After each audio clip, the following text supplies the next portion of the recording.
Hello बच्चों, कैसे हैं आप सभी। उम्मीद करता हूँ कि अच्छे होंगे, बढ़िया होंगे, मस्त होंगे, पढ़ाई में लग रहे होंगे। उम्मीद तो मैं आपसे यही करता हूँ कि एग्जाम का टाइम आ रहा है भाई।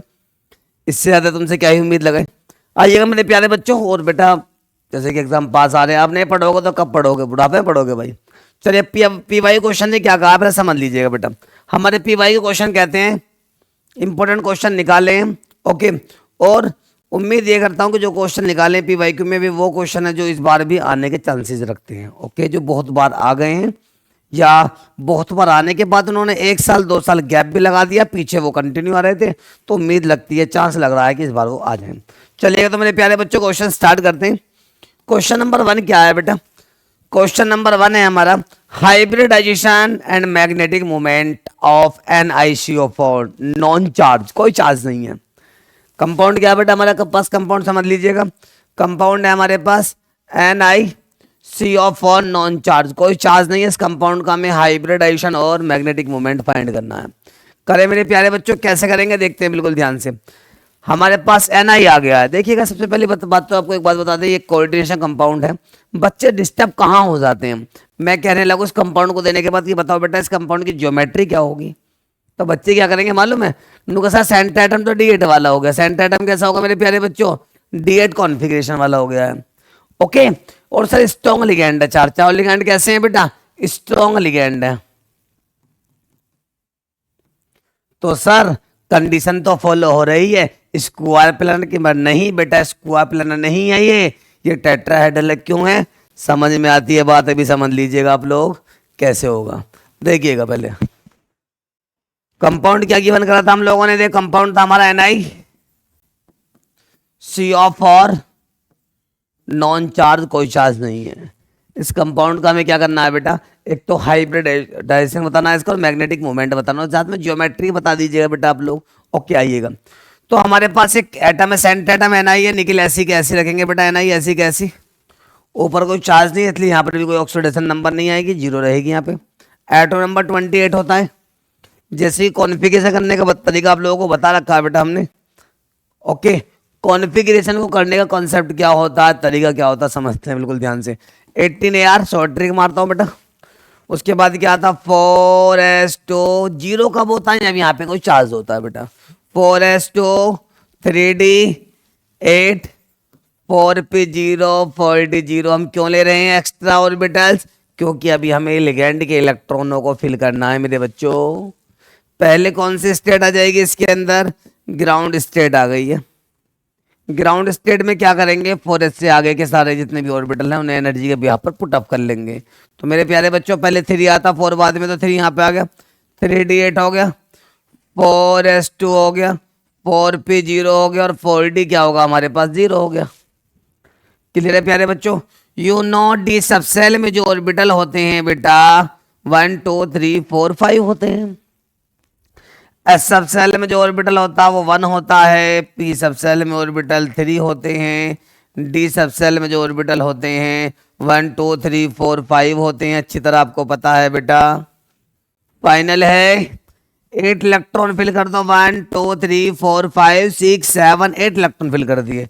नुका सर यहाँ पे एस में भी तो इलेक्ट्रॉन है, तो क्यों परेशान हो रहे हो लोग, 2 इलेक्ट्रॉन फिल कर दीजिएगा आप लोग। नुका सर जी यहाँ पे आपने 2 इलेक्ट्रॉन डिफरेंट कलर से क्यों फिल करे, मेरे पास कलर है मैं इसलिए कर रहा हूँ बेटा। ओके, ग्राउंड स्टेट के बाद कौन सी स्टेट आ गई बेटा, एक्साइटेड स्टेट आ गई। लो देखो ध्यान से बिल्कुल, ऊपर का कॉन्फ़िगरेशन जैसा करा ऐसे कैसे नीचे का, तो 3d8 आ गया बेटा, 4s2 आ गया, 4p0 हो गया और 4d क्या हो गया हमारे पास, 0 हो गया है बेटा। क्लियर है मेरे प्यारे बच्चों, कोई डाउट तो नहीं है इसमें, क्लियर है यहाँ तक। नुका सर जी एक्साइटेड स्टेट को ऊपर कर दो, चलो कोई बात नहीं मैं ऊपर कर देता हूँ, परेशान मत होइएगा आप लोग। एक्साइटेड स्टेट को कहाँ कर देते बेटा हम लोग, इसे ऊपर कर देंगे बेटा। चलिएगा इसको भी रफ कर देता हूँ यहाँ से मैं। कौन सी स्टेट आ गई बेटा हमारे पास, एक्साइटेड स्टेट, यहाँ लिख देते हैं एक्साइटेड स्टेट। समझने की कोशिश करना बेटा आप लोग जरा। ओ सीट,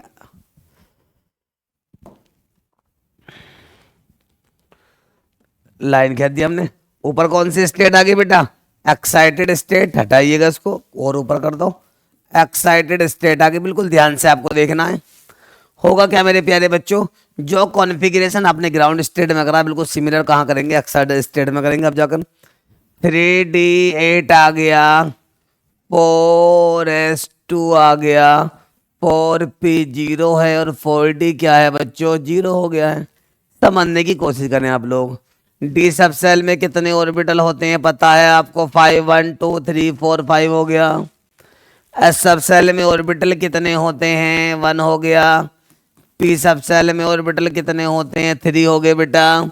और डी सब सेल में कितने ऑर्बिटल होते हैं, 1 2 3 4 5 होते हैं। क्लियर है प्यारे बच्चों। देखिएगा लिगेंड कैसे थे हमारे कंपाउंड के, स्ट्रॉन्ग लिगेंड है। कंपाउंड कौन सा था, चलो मैं साइड में लिख रहा हूँ एक बार और। कंपाउंड हमारा ये था NiCO4 नॉन चार्ज, ये कंपाउंड था बेटा हमारा। CO कैसा लिगेंड है, कि स्ट्रॉन्ग लिगेंड है बेटा। स्ट्रॉन्ग लिगेंड होने की वजह से क्या होगा, इलेक्ट्रॉनों को पेयर की फॉर्म में फिल कर दिया जाएगा। जिन बच्चों का ये कॉन्सेप्ट क्लियर है वो बच्चे आसानी से समझ पा रहे होंगे, वरना ऐसा देखें जैसे आंधी में गधा मुंह उठा के देखता है। ओके बेटा, और अब तक कॉन्सेप्ट क्लियर हो गए होंगे क्योंकि मैंने ये चैप्टर आपको ऑलरेडी करा भी रखा है बच्चों। तो होंगे क्या, समझने की कोशिश करें। 1 2 3 4 5 6 7 8 इलेक्ट्रॉन हो गए। और 2 इलेक्ट्रॉन जो ये आपको दिख रहे हैं ये भी जाकर कहाँ ट्रांसफर हो जाते हैं, ये भी जाकर डी में ट्रांसफर हो जाएंगे, जिसकी वजह से D8 की जगह क्या हो जाएगा बेटा, D8 की जगह D10 हो जाएगा। और यहाँ पे ये 0 हो जाएगा। कैसा हो जाएगा बेटा, 0। समझो कैसे, D10 हो गया, ये कैसा होगा, यहाँ पे 0 हो गया बेटा। ऐसा क्यों हुआ है कि 2 इलेक्ट्रॉन आगे ट्रांसफर हो गए, स्ट्रॉन्ग लिगेंड की वजह से हुआ है बेटा। ओके, हमारे पास CO कितने लिगेंड है, हमारे पास 4 है।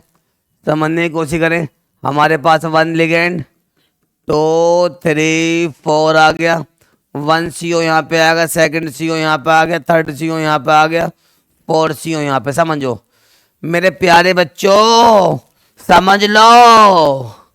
एक लिगेंड S के अंदर फिल हो रहा है और 3 लिगेंड P में फिल हो रहे हैं, तो क्या बन जाएगा, sp3 हाइब्रिडाइजेशन हो जाएगा। और जिन कंपाउंडों में sp3 हाइब्रिडाइजेशन प्रेजेंट होता है उनका जो ज्योमेट्रिकल स्ट्रक्चर होता है वो टेट्राहेड्रल होता है।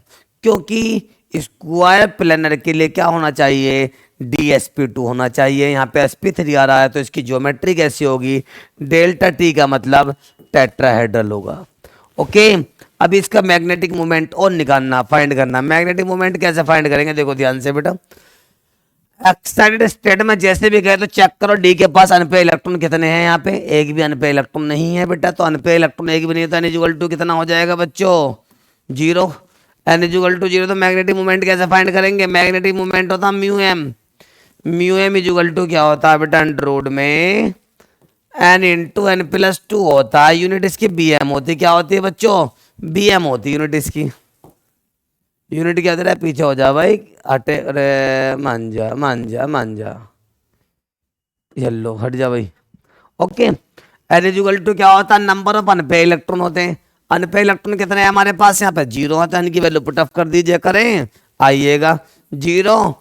और उसके बाद क्या होगा, 0+2 हो जाएगा बेटा, रूट ऐसी कैसी, 2 में 0 को ऐड करेंगे 2 होगा, 2 की मल्टीप्लाई 0 करेंगे तो 0 हो जाएगा। रूट 0 की वैल्यू कितनी होती है, 0 होती है। मैग्नेटिक मूवमेंट कितना आगा बेटा इसका, मैग्नेटिक मूवमेंट जो आया वो 0 BM आया, बॉल मैग्नेटोन आया।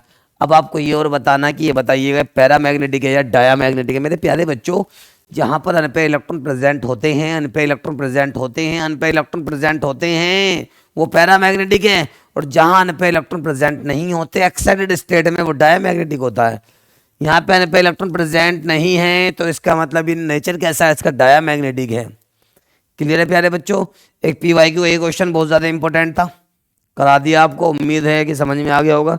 अगले नेक्स्ट क्वेश्चन पाइएगा, बिल्कुल ध्यान से देखिएगा। नेक्स्ट क्वेश्चन क्या कहता है, नेक्स्ट क्वेश्चन कहता है कि एक क्वेश्चन और था, मैंने देखा था इसमें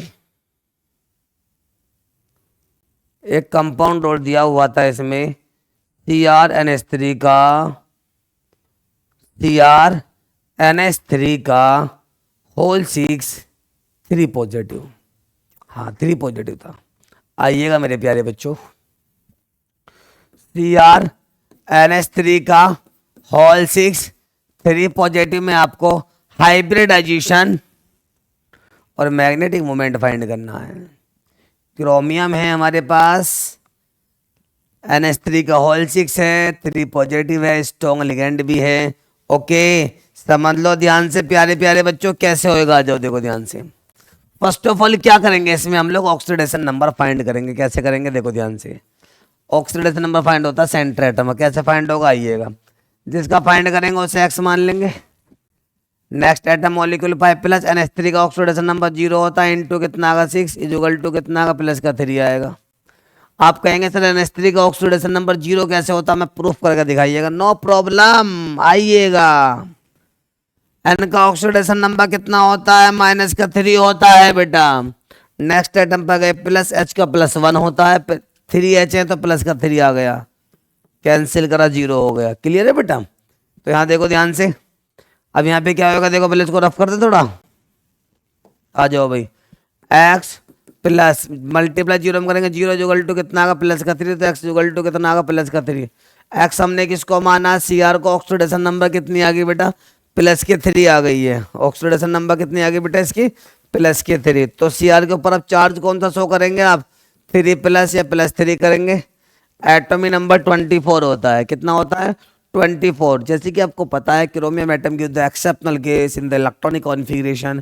क्रोमियम एटम जो होता है इलेक्ट्रॉनिक विन्यास में अपवाद प्रदर्शित करता है, रिप्रेजेंट करता है, स्टेबल होने के लिए करता है, ऐसा कुछ ही। ओके तो क्या कैसे कैसे कॉन्फ़िगरेशन होगा 18AR 4S1 3D5 हो गया। ये तो नॉर्मल कॉन्फ़िगरेशन है इसका। इसके बाद आगे जाएंगे हम लोग 4P0 4D0 में गिवन करने होते हैं लिगेंड के इलेक्ट्रॉनों को फिल करने के लिए। 3+ का मतलब 3 इलेक्ट्रॉनों को रिमूव करना है। कैसे कैसे करेंगे देखो ध्यान से बेटा। जिसकी एनर्जी ज़्यादा होती है इलेक्ट्रॉन हमेशा वहाँ से रिमूव होते हैं। पहले एक इलेक्ट्रॉन तो यहाँ से रिमूव होगा, 2 इलेक्ट्रॉन यहाँ से रिमूव होंगे। जब 2 यहाँ से रिमूव हो जाएंगे तो यहाँ पे D3 आ जाएगा बेटा। क्या आ जाएगा यहाँ पे D3। समझने की कोशिश करो। एक तो ये गया यहाँ से और एक ये गया यहाँ से। अरे क्लियर है। तो क्या होगा देखो ध्यान से। प्लस चार्ज 3 आएगा तो ये 0 हो जाएगा। यहाँ पे 2 गए तो यहाँ पे कितना D3 आ जाएगा। क्लियर है मेरे प्यारे प्यारे बच्चों। उम्मीद करता हूँ कि क्लियर तरीके से आपको समझ में आ गया होगा। कोई डाउट यहाँ तक नहीं होगा किसी भी बच्चे का। ओके समझ में आ गया बच्चों। आ जाओ मेरे बच्चों। पहले अब क्या आते हैं इसमें ग्राउंड स्टेट की तरफ को मूव कर जाते हैं, जिसको हिंदी में सामान्य अवस्था कहते हैं बेटा। इलेक्ट्रॉनिक कॉन्फ़िगरेशन पुट अप करना एनर्जी के बिहार पर जहां से 4S स्टार्ट हो रहा है या 0 स्टार्ट हो रहा है स्टार्टिंग वाला।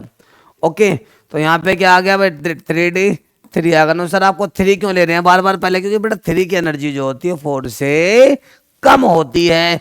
कम एनर्जी वाले ऑर्बिटलों को सब सेलों को पहले गिवन करते हैं इसमें, यानी कि एनर्जी के बिहार पे इनको अरेंज किया गया है। ठीक है मेरे शेरों। उसके बाद क्या आ जाएगा 4S0 आ गया, 4P0 आ गया, 4D0 आ गया। डी सब सेल में बताओ कितने ऑर्बिटल होते हैं 3 होते हैं। एस सब सेल में कितना ऑर्बिटल 1 होता है। पी सब सेल में कितना होता है 3 होता है। और डी सब सेल में कितना होता है 1 2 3 4 5 होता है। क्लियर है मेरे शेरों।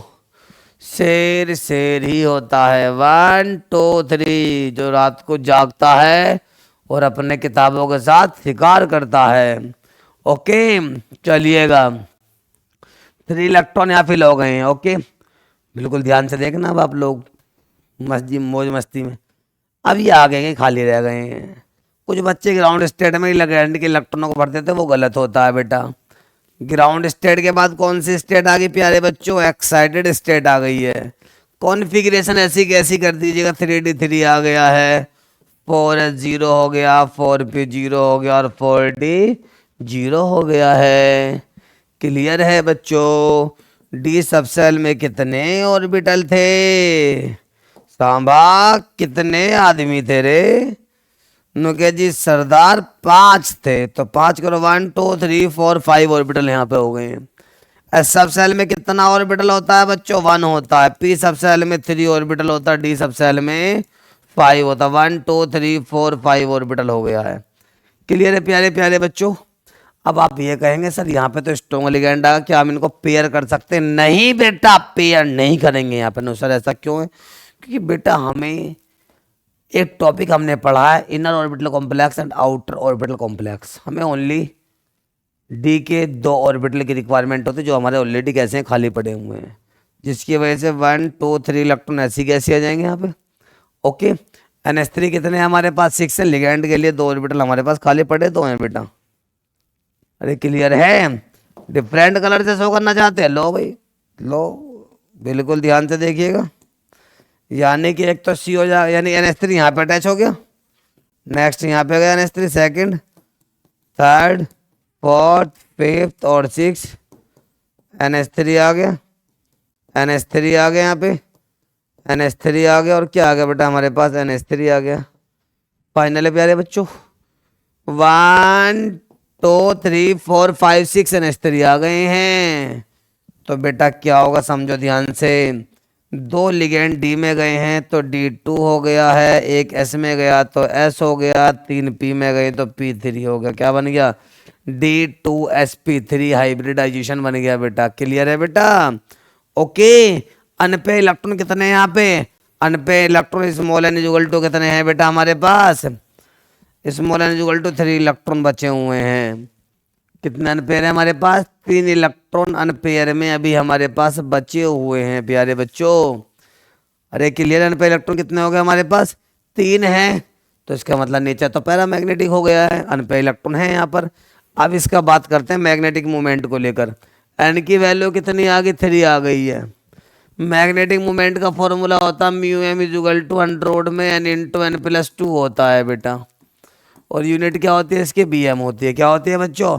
बीएम होती है। तो एन की वैल्यू बताओ कितनी है? पहले तो आप लोग 3 है यहाँ वैल्यू पुटअप करो फॉर्मूले में। एन की वैल्यू 3 है, फॉर्मूले में पुटअप करो, रूट ऐसी कैसी, 3 3 प्लस 2 बीएम आ गया। फाइनल है बच्चों यहाँ तक। बीएम इसकी यूनिट होती है, इसको हम बॉर मैग्नेटॉन कहते हैं बेटा। क्या कहते हैं बच्चों? बॉर मैग्नेटॉन कहते हैं। ओके, तो कैसे करेंगे आप लोग? 3 2 5, 5 की मल्टीपल 3 में करेंगे तो 15 हो जाएगा। और रोड 15 की वैल्यू कितनी होती है? अप्रॉक्स 3.87 यानी कि 3.9 के आसपास, अप्रॉक्स 3.9 बीएम। क्लियर है मेरे प्यारे बच्चों? फाइनल है। किसी बच्चे को कोई प्रॉब्लम नहीं होगी, कोई डाउट नहीं होगा। उम्मीद ये करता हूँ कि टॉपिक भी आप लोगों को समझ में आ गया होगा। क्लियर है बच्चों? कर सकते हैं। मैग्नेटिक मोमेंट भी बता दिया, इसका नेचर भी बता दिया आपको। क्लियर? चलें अब आगे आइएगा। तो आते हैं अपने पॉइंट की तरफ को, नेक्स्ट टॉपिक पे मूव करते हैं। और है इसमें जो पीवाई की क्वेश्चन है बहुत ज़्यादा रिपीट होने वाला है। मैं फर्स्ट बुक की बात कर रहा हूँ, सेकंड बुक की तरफ को मूव नहीं कर रहा हूँ क्योंकि बेटा फर्स्ट बुक के कौन कौन से क्वेश्चन ऐसे हैं रिपीट हो रहे हैं, वो क्योंकि करवा रहे हैं हम पीवाई को बच्चों को, तो इसलिए प्रैक्टिस में रहते हैं, याद भी हैं। आइएगा, एक क्वेश्चन और आ रहा है बेटा इसके अंदर, आपको थोड़ा हिंट करते हैं बेटा। यानी कि केमिकल काइनेटिक्स में आप ऑर्डर ऑफ रिएक्शन वाले क्वेश्चन को एक बार आप लोग कर लीजिएगा। ठीक है, फर्स्ट ऑर्डर रिएक्शन का जो फॉर्मूले, यानी फर्स्ट ऑर्डर रिएक्शन के लिए जो फॉर्मूला यूज होता है K equal to 2.303 upon T log base 10 upon A minus X. इस पर जो फॉर्मूले पर जो डिपेंडेबल क्वेश्चन है K equal to 2.303 upon T log base 10 A upon A minus X. इस वाले को जो है न्यूमेरिकल जितने भी दे रखे हैं उन्हें आप लोग कर लीजिएगा। एक न्यूमेरिकल 101% आता है, ओके। और एक न्यूमेरिकल जो आता है बेटा वो पी उसमें एमसीक्यू में भी आता है, जिसमें फर्स्ट ऑर्डर रिएक्शन के लिए रेट कांस्टेंट का हाफ लाइफ टाइम में फाइंड करने के लिए कहता है, के की वैल्यू फाइंड करने के लिए K equal to 0.693 upon T half. जितने भी एनसीईआरटी में इन दो के न्यूमेरिकल दे रखे हैं उन्हें एक बार प्रैक्टिस में आप लोग ले लीजिएगा। क्लियर है मेरे प्यारे बच्चों? ओके। और एक बात और है, जो यूपी बोर्ड वाले बच्चे हैं उनको मैं बता देता हूँ, थोड़ा इंग्लिश मीडियम या हिंदी मीडियम हो, फर्स्ट ऑर्डर रिएक्शन के लिए रेट कांस्टेंट का फॉर्मूला ये वाला प्रूफ करने के लिए भी आ जाता है बेटा। ये वाला फॉर्मूला और ये वाला फॉर्मूला प्रूफ करने के लिए भी आ जाता है। मैंने इसकी ऑलरेडी वीडियो बना के डाली हुई है, चैनल पे जाके एक बार आप लोग देख लेना बेटा। कौन सा वाला? पीएस एजुकेशन पॉइंट वाला चैनल है एक हमारा, एक है पीएस शिक्षा सागर वाला। पीएस शिक्षा सागर वाले में सारी अपडेटेड वीडियो डालनी है आजकल की, ओके। और पुराने वाली जो वीडियोस हैं हमारी कुछ, वो हमारा दूसरा चैनल है पीएस एजुकेशन पॉइंट, उस पर डली हुई है, वहाँ पे जाकर भी एक बार आप देखिए, विजिट कीजिएगा उस पर जाकर भी। ओके मेरे प्यारे बच्चों, कर सकते हैं यहाँ तक, कोई प्रॉब्लम नहीं है। उसके बाद आप लोगों के आते हैं मोलरिटी वाले क्वेश्चन, आप लोग जानते होंगे। जो बच्चे नहीं जानते हैं उन बच्चों को एक बार पूरा पूरा बेसिक केमिस्ट्री का लेके आऊँगा मैं, उसमें आप लोगों को बता दिया जाएगा। मोलरिटी, नॉर्मलिटी, नॉर्मलिटी तो नहीं करेंगे आप लोग, molarity, molality, mole fraction, elevation of boiling point, depression of freezing point, colligative property, solution chapter के अंदर हम बात करें। इन टॉपिकों को आप लोग प्रैक्टिस में ले लीजिएगा ताकि आप लोग ज़्यादा से ज़्यादा परसेंटेज को अपनी बना सकें। ठीक है बेटा? तो नेक्स्ट क्वेश्चन हम लेकर आ रहे हैं फिर कल। आज के लिए इतने काफी मेरे प्यारे बच्चों।